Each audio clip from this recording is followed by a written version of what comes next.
추석 명절 잘 보내시길 바랍니다.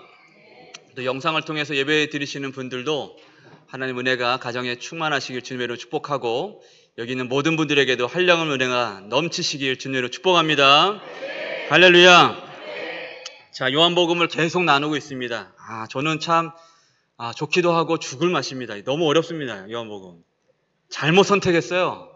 처음부터 너무 센 요한복음을 건드려가지고 참 좋고, 이 6장은 제 6장에서 헤어나지 못하네요. 6장이 71절까지 있어요. 아직 멀었습니다. 자, 요한은 특별히 요한복음을 통해서 예수님은 어떤 분이신가에 대해서 주목해서 계속 말씀을 합니다. 여러분, 신앙에서 정말 중요한 게 뭐예요? 예수가 어떤 분이신지를 아는 거죠. 여러분 믿으십니까? 하나님이 어떤 분이신지, 예수가 어떤 분이신지를 아는 게 신앙생활입니다. 그러니까 하나님은 우리에게 사랑을 요구하시잖아요. 그죠? 우리에게 사랑을 요구하시는데, 내가 하나님을 사랑하려면 기본적으로 전제가 뭐냐? 예수님을, 그리고 하나님을 알아야 사랑할 수 있는 거예요. 저는 제 아내를 정말 사랑하고, 물론 제가 사랑한다는 표현을 자주 하진 않아요. 하지만 깊이 사랑합니다. 사랑해요. 사랑하는데, 또 우리 어머니 사랑하고 우리 아들, 딸 정말 사랑하죠. 정말 사랑하는데, 제 사랑한다고 하면서 딸이 뭘 좋아하는지, 뭘 싫어하는지, 아들이 뭘 좋아하는지, 뭘 싫어하는지 이런 것도 하나도 모른 채 사랑한다라고 하면 그 사랑은 조금 의심을 해봐야 됩니다. 예를 들면 우리 아들은 막 축구를 좋아하는데 같이 야, 오늘 등산이나 같이 가자. 너 등산 좋아하지? 데리고 가면 아버지가 이제 나를 정말 사랑해서 등산하시는구나 하고 생각하겠습니까? 우리 아버지가 정말 도통 나를 모르는구나, 이런 생각하지 않겠어요? 여러분, 사랑하려면 기본적 전제가 알아야 된다는 겁니다. 그래서 우리가 하나님을 사랑하고 예수를 사랑하려면 하나님을 더 깊이 알 수 있어야 돼요. 그러니까 우리가 예수님은 어떤 분이신지를 알지 못하고 신앙생활하면요, 신앙생활하는 족족 다 오답이 되고 맙니다. 그래서 이 말씀을 통해서 예수님을 더 깊이 아는 저와 여러분 되시길 바랍니다.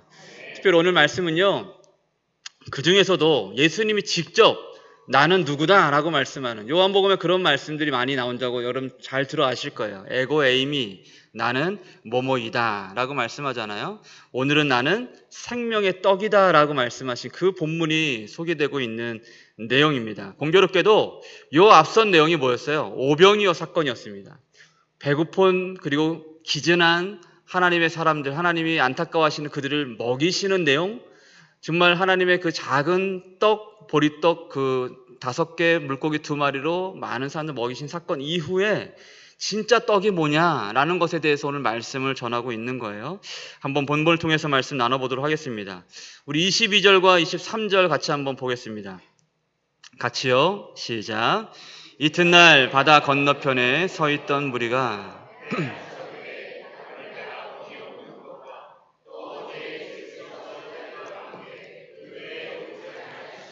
제자들만 가는 것을 보았더니, 그러나 디베랴에서 배들이 주께서 축산하신 후 여럿이 떡 먹던 그곳에, 아멘.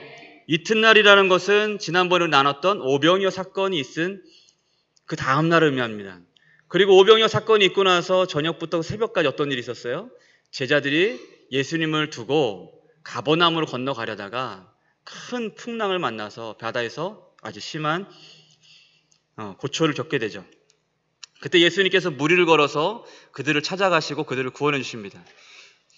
그리고 예수님께서 함께 이제 가버나움으로 건너가시죠. 그런데 사람들은 여전히 예수님이 그 오병이어 사건이 있었던 벳세다에 그대로 있을 거라고 생각을 했던 거예요. 왜냐하면 이 배 한 척만 있었는데 그 배 한 척을 타고 제자들이 가는 걸 봤어요.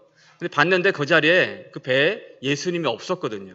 그러니까 예수님은 그들과 함께 가지 않고 이 벳세다에 남아 계실 거라는 생각을 하고, 그 다음 날까지 사람들이 예수님을 계속 기다리고 있었던 겁니다. 그런데 예수님이 가버나움으로 건너가 계신 것을 알게 된 거예요.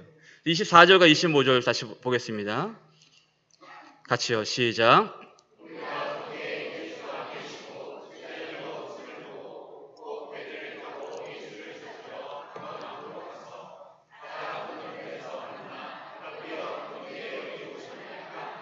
아멘. 여기서 예수를 찾으러라는 단어는요, 찾아 헤매다 또는 수색하다 그리고 뭔가를 얻으려 하다 이런 의미가 있는 단어거든요. 그러니까 이들이 예수를 찾기 위해서 가버나움을 샅샅이 뒤지고 어떻게든 다급하게 막 배들을 구해가지고 예수님을 찾아가는 어떤 그런 모습을 보여주고 있는 거예요. 무엇을 타고 가요? 배를 타고 가야 됐죠. 근데 그곳에 있었던 배는 한 척밖에 없었고, 그런데 그 많은 사람들, 당시에 전날 내용을 보면은 남자만 5천 명이었다라고 얘기를 하는데 어떻게 그 많은 사람들이 배를 타고 이동했을까? 그게 참 의아한 부분인데 어찌됐건 간에 이런저런 막 배들을 다 수소문해가지고 다 모아다가 예수를 찾아서 그들이 떠나게 됩니다. 여러분, 그들이 예수를 그토록 간절하게 찾았던 이유가 무엇이었을까요? 예수님은 이렇게 말씀하십니다. 26절 말씀 보면 예수께서 대답하여 이르시되 내가 진실로 진실로 너희에게 이르노니 너희가 나를 찾는 것은 표적을 본 까닭이 아니요 떡을 먹고 배부른 까닭이로다 라고 말씀합니다. 뭐라고요? 떡을 먹고 배부른 까닭이다. 이것 때문에 예수님을 그토록 찾아 헤맸다는 겁니다. 그들은 오병이어 사건 이후에 예수님을 왕으로 삼고자 했어요. 왜냐하면 예수님이 자신들이 원하는 피로를 채워주니까 예수님 너무 피로해 보이는 거예요. 야, 이 사람이 곁에 있으면 우리는 먹고는 살겠구나 라는 생각이 들었던 모양이에요. 그러니까 그들은 예수님을 목적으로 예수님을 따른 것이 아니라 예수님이 주시는 그 무언가 때문에 예수님을 따랐던 거죠. 그러니까 자기들이 원하는 것들이 있었던 거예요.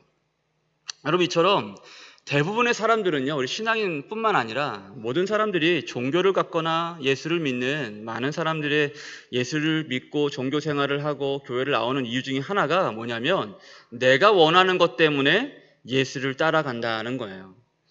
그건 예수를 따르고 예수를 믿는 이유가 나는 왜 예수를 믿는가라고 했을 때 예수가 목적이 아니라 예수가 주시는 예수를 통해서 얻을 수 있는 그 무언가 다른 것이 목적이 되는 경우가 많다라는 거예요.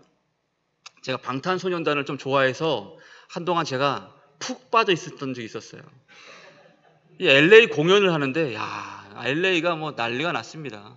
헐리우드가 완전 방탄소년단 이 보라색 색깔로 다 그냥 물들고 그때 이 팬들이 방탄소년단의 동선 어떻게 알아냈던지 그들이 가는 곳마다 사람들이 움직이고 뭐 어떤 곱창집에서 식사를 했다는 얘기가 들리자 그 곱창집이 진짜 인산인해가 됐어요.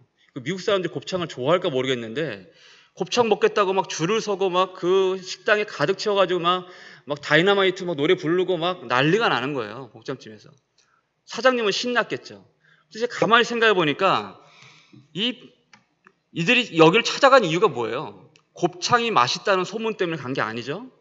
뭐 사장님이 서비스가 좋아서 뭐 갔다는 얘기도 아니고 오로지 방탄소년단 때문에 음식점을 찾아간 거예요.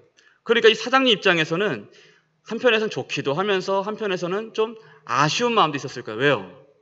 사람들이 거기서 찾은 이유는 자기가 만든 음식 때문에 음식점을 찾은 게 아니라 어떤 연예인이 다녀갔다고 찾은 거니까. 물론 그렇게라도 돈을 벌면 좋긴 하겠지만 여튼 그런 어떤 주객이 전도되는 모습들이 우리 가운데 많이 보인다는 거예요. 여러분, 신앙생활은요, 예수님이 아시는 것처럼 예수님이 주시는 것들 때문에 하는 것이 아니라 예수 그리스도가 목적이 돼야 됩니다. 이게 정말 중요한 부분이에요. 우리는 신앙생활을 왜 하는가? 우리는 왜 주일 예배를 드리는가? 왜 헌금을 드리고 교회에서 봉사하고 이웃을 위해서 나의 것을 내주는가? 저는 청년 시절에 아주 기질이 제가 약간 방골 기질이 있어요. 지금은 좀 많이 착해졌어요. 여러분 오해하지 마세요. 어땠냐면 남들이 하라고 하는 거는 다 하기 싫고 남들이 하는 것들은 실증이 나서 저는 안 했어요. 그러니까 남들이 야 여기 뭐가 맞다 뭐 좋다더라 그러면 저는 거기 잘 안 가고 다른 걸 좀 찾기도 하고 막 그랬던 기억이 나요.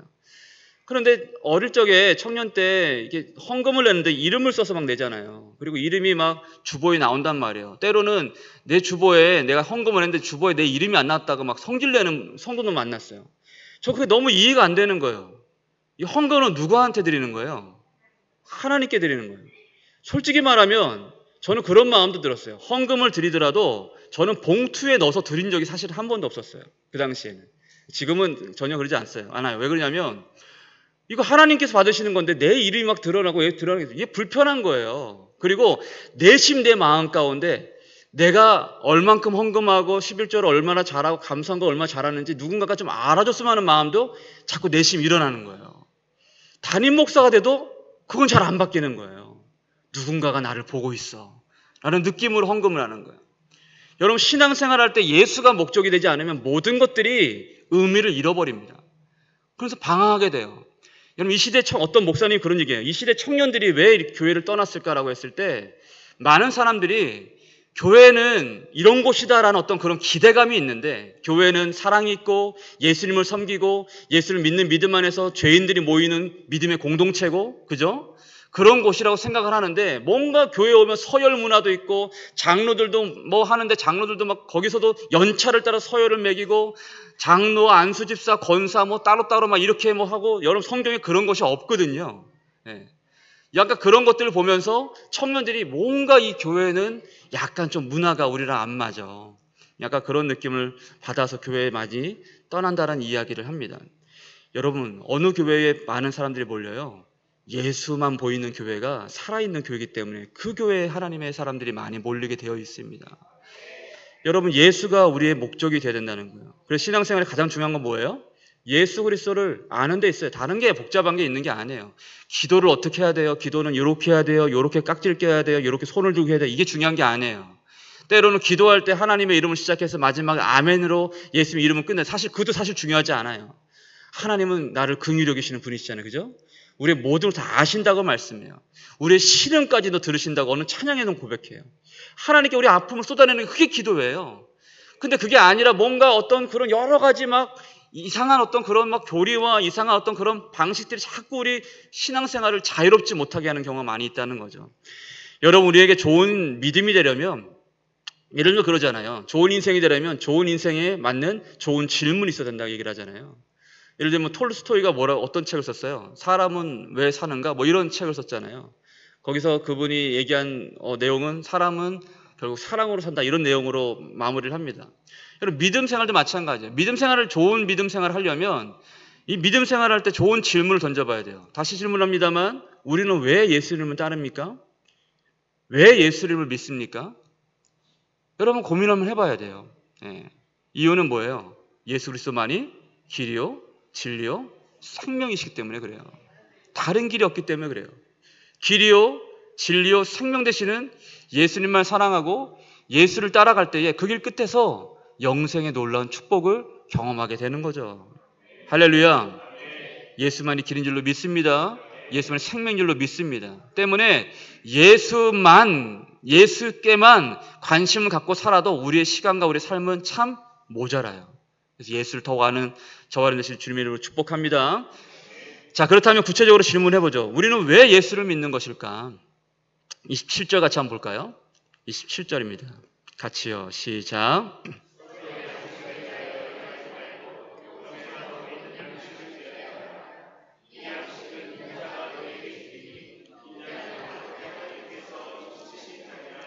아멘. 예수님께서 우리에게 이렇게 말씀하세요. 너희가 배부름만 쫓고 살지 말고 다른 어떤 배부름을 쫓아 살아라 라고 말씀하시는 거예요. 썩을 양식이라는 것을 얘기하세요. 썩을 양식 위해서 일하지 말아라. 잘 들으십시오. 여기서 말하는 썩다라는 의미가 어떤 의미가 있냐면 멸망시키다라는 의미가 있습니다. 죽다라는 의미가 있어요. 그러니까 너희를 죽게 만들고 살지 못하게 할, 너희를 멸망시킬 그런 양식에 목매어 살지 말고 너희를 살게 만들고 살아있게 만들고 영원한 것, 그 영원한 양식을 위해 살아라 라고 예수님이 우리의 삶의 가치와 방향성을 말씀해 주시는 거예요. 이 땅의 목적이 아니라 영원의 목적을 두고 살 때 영원한 양식으로 배부른 인생이 될 수 있다라고 말씀하는 거죠. 사람들은 종종 그런 말을 해요. 아유, 나는 이제 안 먹어도 배가 불러. 이게 무슨 말이야? 정말 기쁘다는 거 아니에요. 너무 기쁘다는 거예요. 어느 때 그래요? 저 같은 경우는 뭐 예를 들면 제가 이 설교 때문에 참 마음이 어려운데, 목사님 오늘 설교 한번 쉬시죠. 그러면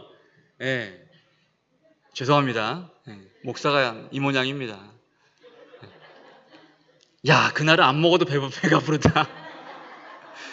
내일 설교가 없네. 안 먹어도 배가 부르다 이러겠죠.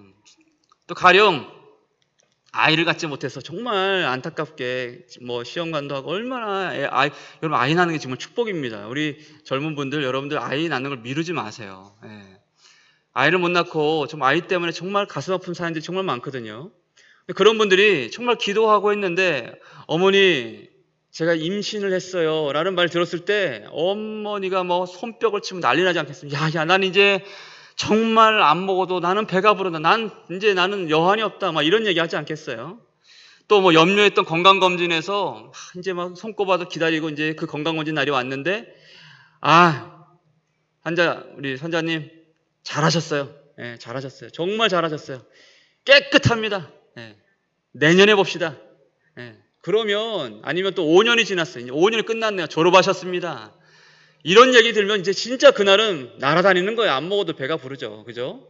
얼마나 행복해요. 여러분 그런데 이게 진짜 정말 안 먹어도 배가 불러서 그렇게 하는 걸까요? 그렇게 말씀하시고도 밥은 먹어요. 예. 저녁 되면 꼬박꼬박 나는 밥 없으면 못 살아. 그리고 밥을 먹어요. 진짜 배가 불러서 안 먹어도 돼서 그런 게 아니죠. 이건 무슨 말이에요?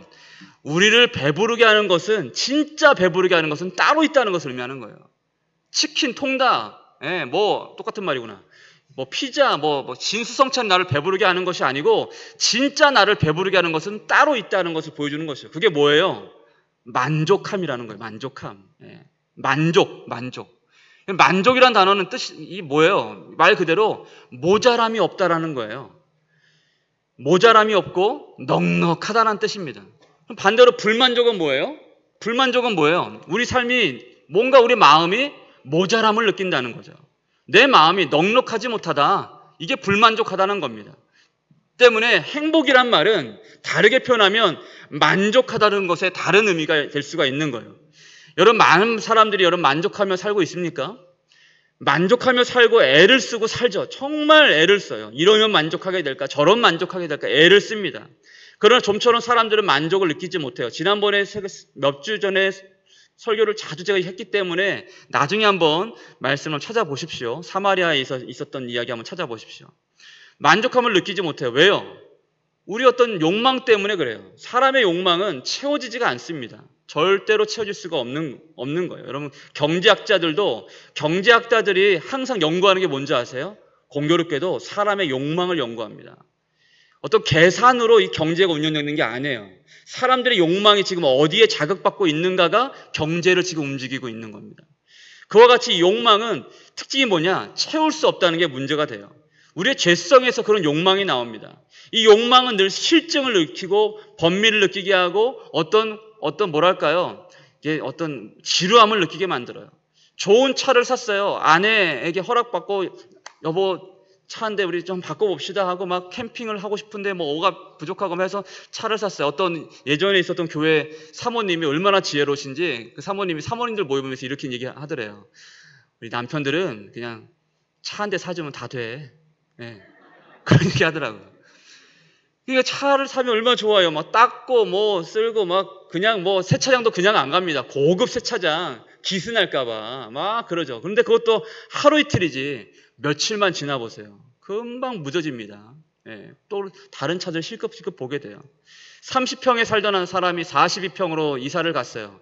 처음엔 너무 좋죠. 와, 내 방도 생기고 방이 4개고 뭐 화장실이 몇 개고 뭐 주방이 넓고 뭐 주방에 이태리 이게 뭐가 뭐 좋고 뭐 와, 너무 좋아.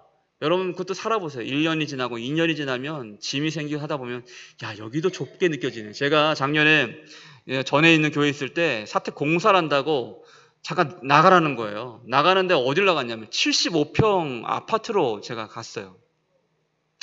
목사님들이 아무도 안 가려고 하는 거예요. 거기는 기름값이 많이 나오니까. 제가 나이가 제일 많고 선임이니까 그래 내가 갈게. 그리고 갔는데 우리 아이와 우리 어머니와 애들 너무 좋아하는 거예요. 각 방이 5개에다가 뭐 막 거실은 막 진짜 운동장이에요. 우리 1층이니까 뭐 너무 좋습니다. 근데 저는 너무 고통스러웠어요. 전 추위를 잘 타거든요. 3월에 갔는데 이 3월이 애매하죠. 그죠? 보일러를 떼기도 뭐하고 안 떼기도 뭐하고. 그런데 75평이니까 아무것도 안 떼도 50만 원이 나오더라는 거예요. 그럼 어떻게 떼요? 떼도 한 이틀은 지나야 따뜻해져. 저는 힘들더라고요. 근데 그러고 나서 이 작은 큰 곳에 있다가 또 다시 사택으로 가니까 거기가 크긴 컸구나 이런 생각이 들더라고요. 여러분, 환경과 조건이 우리의 넉넉함을 만들어주지 않아요. 아시죠? 그죠? 환경, 이거를 좀 없던 것이 생기고, 이런 환경이 좀, 이랬던 환경이 이렇게 바뀌고, 이런 것들이 우리에게 만족을 주지 못한다는 겁니다. 왜요? 그런 것들이 영원하지 않기 때문에 그래요. 우리의 눈은 늘 비교하거든요. 그러나 여러분, 누구든지 예수를 온전히 믿고 예수 안에 거하면 참된 만족을 경험합니다. 왜냐하면 참된 만족, 기쁨, 안식, 평안, 이 모든 것들이 어디서 오는 거예요? 예수 그리스도께로부터 오기 때문에 그래요. 할렐루야. 평안, 기쁨, 만족, 안식이란 단어는요, 처음부터 이 땅에 속한 단어가 아니에요. 하늘에 속한 단어입니다. 하늘의 신령한 복을 구하라라고 말씀하잖아요. 기쁨과 은혜와 감사와 넘치는 그 평강과 안식이 하늘에 주시는 신령한 은사예요. 은사는 뭐예요? 선물이라는 겁니다. 그 모든 선물이 누구께로부터 온다? 평화, 하늘이 주신 선물. 이 선물이 누구께로부터 온다? 예수 그리스도께로부터. 예수님만이 참된 만족의 이유가 되신다는 거예요. 사랑하는 성도 여러분, 그래서 예수 잘 믿으면 믿을수록 만족함이 높아져 가는 거예요. 밥을 푸다가 밥그릇을 떨어뜨려도 하나님 감사합니다라는 감사가 나오는 이유는 이미 마음 가운데 하나님의 영으로 충만하기 때문에 그래요. 예수로 만족하기 때문에 내가 더 바랄 것이 없어지니까 모든 상황 가운데 만족하고 감사가 되는 겁니다. 여러분들 삶을 한번 점검해 보세요. 여러분 만족하고 살고 있습니까? 예수를 잘 믿으시길 바랍니다. 예수를 잘 믿는 것이 하나님의 일이라고 말씀해요. 하나님의 일은 선교 나가고 봉사하고 접시를 닦고 거기 청소를, 이게 아니라 예수 잘 믿는 게 하나님의 일이라고 말씀합니다. 요한복음 6장 28절과 29절 말씀 같이 봅시다. 같이요. 시작. 그들이 묻되 우리가 어떻게 하여야 하나님의 일을 하오리까? 예수께서 대답하여 이르시되 하나님께서 보내신 일을 믿는 것이 하나님의 일이니라 하시니. 아멘. 우리가 어떻게 해야 하나님의 일을 합니까? 라는 이 질문은 무슨 말이냐면, 어떻게 하면 그 일을 해서 우리가 배부른 삶이 되겠습니까? 라고 말하고 있는 거예요. 근데 그 하나님의 일을 뭐래요? 예수를 믿는 거래요. 여러분, 예수를 잘 믿어 영생하는 양식으로 만족함이 넘치는 인생들 되시기 주님의 이름으로 축복합니다. 아멘. 자, 예수님께서 양식에 대해서 말씀하시자 무리가 다시 질문합니다. 이 성경, 이 요한복음 말씀에는 약간 우문현답 같은 이런 약간 좀 퐁당퐁당하는 대화가 자주 등장을 해요. 오늘 말씀도 그와 같은 내용이 이제 등장을 하는데 30절과 31절 말씀 보면, 그들이 묻되 그러면 우리가 보고 당신을 믿도록 행하시는 표적이 무엇이리까? 라고 물어봅니다. 당신이 하시는 일이 무엇입니까? 우리에게 당신을 믿도록 하는, 믿도록 행하시는 표적을 보여달라고 얘기를 합니다. 그러니까 당신을 믿을 만한 충분한 증거를 보여달라고 말하고 있는 거죠. 오병이어란 놀라운 표적을 보여줬어도 그들은 예수를 메시아로 인지하지 못하고 믿지 못했어요. 다른 표적을 구합니다. 그런데 그들이 원하는 표적이 무엇입니까? 항상 우리에게 떡이 있기를 원합니다라는 거였어요. 떡이 표적이었어요. 그러니까 이들의 관심은 계속 예수님이 너희가 영생하도록 하는 일을 행하라 하면서 살아라. 썩을 양식, 너희를 멸망시키고 죽게 할 양식 말고 살게 할 양식 위에 살아라 라고 말씀하셨는데 알아듣지 못했어요. 왜? 그들의 사고방식은 영적인 사고방식이 아니라 육적인 사고방식이고 이 땅에 매여있는 사고방식이었기 때문에 그래요. 이해하지 않다. 만약 여러분들이 이 시간 말씀을 들으면서도 말씀이 왠지 계속 들린다고 그런 경험하신 분들은 하나님 성령 여러분 가운데 말씀해 주시는 겁니다. 우리는 육적인 사람이기 때문에 성령이 들려주시지 않으면 들을 수가 없거든요. 여러분, 그게 은혜인 줄로 믿습니다. 이들의 관심은 계속 떡에만 있었어요. 도무지 떡을 포기할 줄 모르는 사람들이었다는 거예요. 34절에 그들이 이르되 주여 이 떡을 항상 우리에게 주소서라고 얘기합니다. 그들에게 메시아가 구원자가 아니었던 것. 메시아를 기다리긴 기다리는데 이 아이러니죠. 메시아를 기다리는 목적이 떡에 있었던 거예요. 그들에겐 메시아가 아니라 떡이 구원자였어요. 여러분, 그들이 바라는 떡이 무엇인가요? 자녀가 잘 되는 거죠. 무병장수하는 거죠. 똑같아요. 우리라는 생각, 우리의 마음과 똑같죠. 사업이 대박 나는 거죠. 주식, 내가 투자한 주식이 떡상하는 거, 이런 게 그들이 바란 떡이죠. 노년에 창피하지 않을 만큼 재력과 명예 정도는 얻고 사는 것. 이런 게 그들이 바랬던 떡입니다. 여러분, 이런 것들이 나쁘다는 것이 아닙니다. 문제는 뭐예요? 이런 것만을 떡으로 삼고 사는 것이 문제가 되는 거죠. 예수 믿는 사람들 중에서도 마음 아프게 하는 얘기하는 분들이 많아요. 목사님, 그래도 뭐니 해도 건강이 제일이죠. 맞아요. 건강이 제일이지만 건강보다 더 중요한 것은 우리의 영혼의 생명입니다. 생명이에요. 여러분, 우리 주변에 이런 분들이 있어요. 똑같은 말씀을 듣는데도 불구하고 어떤 분들은 그 말씀을 눈물로 받고 그냥 가슴을 치면서 금방 믿음이 자라는 분들이 있어요. 나도 모르게 믿음이 막 자라나는 거예요. 그런 분들이 있는가 반면에 어떤 사람은 오래 신앙생활을 해도 별반 그 믿음이 성장하지 않는 분들을 보는데, 제가 본 많은 성도들을 본 바로 왜 그런가? 그 이유는 생명 되시는 예수를 믿지만 떡에 대한 관심을 놓지 못하기 때문에, 예수님도 놓지 못하고 떡에 대한 관심도 놓지 못하고 살기 때문에 예수를 믿으면서도 세상과 별반 다르지 않는 신앙으로 세상에서 별반 어떻게 도드라진 어떤 신앙이 아닌 그냥 묻혀 지내는, 세상과 똑같은 파형의 소리를 내면서 사니까 예수 믿는 사람들, 지금도 많은 사람들에게 여러분들 욕을 먹기도 하지만 한국교회의 많은 성도들이 이 세상에서 인정받지 못하는 거예요. 왜? 말하고 생각하고 생활하는 게 우리랑 똑같네. 파형이 똑같은 거예요. 소리의 파형이. 어떤 목사님 그런 얘기 하더라고요. 정말 그래요, 여러분. 세상과 다르지 않는 모습으로 생명이 아닌 떡에만 관심을 두고 살기 때문에 우리 신앙이 제대로 자라지 않는 거예요. 말씀이 우리 마음 가운데 심겨질 때, 그죠? 어떤 사람은 가시떨기와 같은 마음에 심겨지는 경우도 있다고 말씀해요. 그런 사람들은 세상의 재물과 어떤 유혹 때문에 그 말씀이 기운에 막혀 자라지 못하고 열매가 되지 못한다라고 얘기합니다. 그게 무슨 말이에요? 예수를 믿고 저와 여러분들이 하나님 앞에 예배를 드리면서도 여전히 마음과 생각에 재물과 또 내가 바라는 어떤 그런 떡에 대한 욕망을 내려놓지 못하면 예수를 만날 수 있다 없다? 없다라는 겁니다. 자전거 탈 때 어떤 경우가 있어요. 옛날 오래된 자전거 타다 보면 자전거가 갑자기 페달이 확 돌아갈 때가 있어요. 헛바퀴 도는 거죠. 그죠? 체인에 이게 맞물리지 않아가지고 제대로 안 돌아가는 거예요. 여러분, 마찬가지로 하나님의 뜻은 여기에 있는데 내가 나의 삶이 하나님의 뜻과 전혀 다른 뜻을 가지고 살게 되면 신앙이 어떻게 돼요? 신앙이 헛바퀴 도는 거예요. 거긴 열매도 없고 기쁨도 없고 감사도 없고 평안도 없어요. 뭔가 늘 지치는 삶만 가득합니다. 지치기만 해요. 그러면 신앙이 헛바퀴 도니까 앞으로 나가지도 못하고 제대로 서 있지도 못하는 신앙이 되고 마는 거예요. 여러분, 우리는 다시 질문해 볼 수 있어야 돼요. 오늘 제목 질문이 뭐예요? 나는 왜 예수를 믿는가? 그죠? 우리는 왜 예수를 믿는가? 왜 예수를 믿습니까? 예수님이 우리에게 생명을 주셨기 때문에 그래요. 영원한 생명이 되시기 때문에 그런 거죠. 여러분, 생명은 그 무엇으로도 대치될 수 없는 거예요.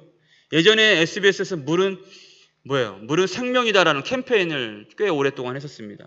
물은 생명이죠. 맞아요. 물 없이는 살 수 없어요. 그러나 물은 얼마든지 다른 음식이나 다른 것들로도 수분은 대치가 가능해요. 그러나 생명은 다른 것으로 대치될 수 있는 것이 없어요. 근데 많은 사람들이 생명에 관심 갖고 살지 않아요. 왜 그럴까요? 이 땅은 사망이 지배하는 세상이기 때문에 그래요. 그래서 생명에 관심을 갖고 살지 않아요. 여러분, 돈도 중요하고요. 명예도 중요하지만 생명보다 중요한 것은 없는 겁니다. 이 세상 갈수록 우리의 삶맛을 잃게 만듭니다. 그죠? 그러나 예수님은 우리가 살아갈 이유를 주시는 분이세요. 여러분, 우리를 무엇이 살게 할까요? 무엇이 우리를 살아있게 해줄까요?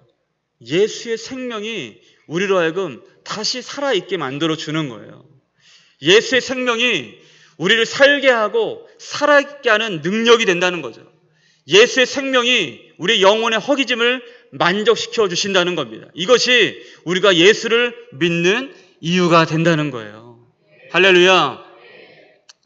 목사라고 여러분들 따분하고 지치고 우울하고 또는 재미없고 그럴 때가 없겠습니까? 지칠 때가 있죠. 피곤할 때가 있어요. 매너리즘에 빠져가지고 매일의 삶이 뭔가 이렇게 쳇바퀴 돌듯이 뭔가 반복되는 일상이 참 지루하게 느껴지기도 하고 답답할 때가 있어요. 그럼 기도해요. 하나님께. 하나님, 내 영혼에 생명력이 보이지가 않아요.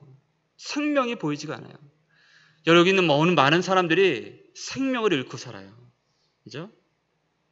우울증에 걸리고 또 여러 가지 또 질병 가운데 정서적으로, 정신적으로 여러분들 영적인 것만 중요한 게 아니고요. 우리 정서도 정말 중요한 겁니다. 정서적으로 즐거움과 행복을 누리지 못하고 느끼지 못하고 살아가요. 무거운 질병에 눌려서 살아가요. 여러분들 우리 안에 생명이 필요해요. 생명이 있어야 돼요. 생명이 우리를 살게 한다는 거예요. 다른 것이 우리 생명을 대신해 줄 수 없어요. 무엇만이? 예수의 생명만이. 예수의 생명만이 나의 삶을 살맛나게 해주고 다시 살게 해주는 능력이 된다는 겁니다. 고로 여러분, 다른 것을 구하지 마세요. 떡이 아니라 생명의 관심 갖고 살라고 말씀하시는 거예요. 예수님 말씀하십니다. 우리 48절부터 우리 51절까지 같이 한번 마지막으로 읽겠습니다. 한 목소리로 같이요. 시작.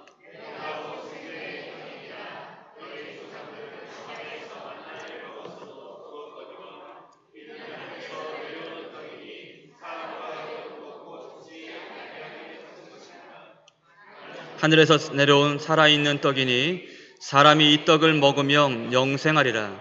내가 줄 떡은 곧 세상의 생명을 위한 내 살이니라 하시니라. 아멘.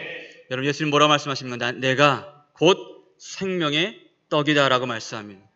예수를 먹고 예수 안에 거하고 예수가 우리 안에 거하는 삶이 되면 그 예수의 생명력으로 우리의 인생에 놀라운 꽃이 피게 될 줄로 믿습니다. 여러분, 마음의 모든 무거운 짐들, 어두움들, 예수의 생명이 우리 가운데 임하면 다 사라집니다. 이겨낼 수 있습니다. 건강해질 수 있습니다. 예수의 생명이 오늘 우리를 살게 합니다. 여러분, 믿으십니까? 이 떡을 먹으면 영생하리라라고 말씀하십니다. 곧 세상의 생명을 위한 내 살이니라라고 말씀합니다. 다음번에 나누겠지만 신앙생활은 예수 그리스도와 이렇게 예수를 먹고 마심으로 예수 그리스도 안에서 연합된 삶을 살아가는 겁니다. 말씀 정리합니다. 여러분은 어떻게 지내고 어떻게 살고 계십니까? 추석이 왔는데도 마음이 즐거움이 없고 기쁨이 없고 피곤하기만 하고 어떤 그런 지침이 있습니까? 영원하지 않은 것들 때문에 목매고 살고 있지 않습니까? 지나간 과거 때문에 후회하면서 거기에 붙들려 살고 있지 않습니까? 마음에 있는 상처 때문에, 그 마음의 상처 때문에 많은 사람들에게 담을 쌓고 살고 있지는 않습니까? 그런 분들이 계시다면 예수님이 어떤 분이신지 다시 한번 마음에 깊이 새기시길 바랍니다. 예수님은 우리의 영원한 참된 만족이 되십니다. 예수님은 우리의 영원한 생명이 됩니다. 누구든지 예수를 믿으면 영생을 얻고 영원한 생명 가운데, 평안 가운데, 하늘 주신 기쁨과 평화 가운데, 안식 가운데 승리하며 당당하게 살게 될 줄로 믿습니다. 이와 같은 믿음으로 승리하시는 저와 여러분 되시길 주님의 이름으로 축복합니다.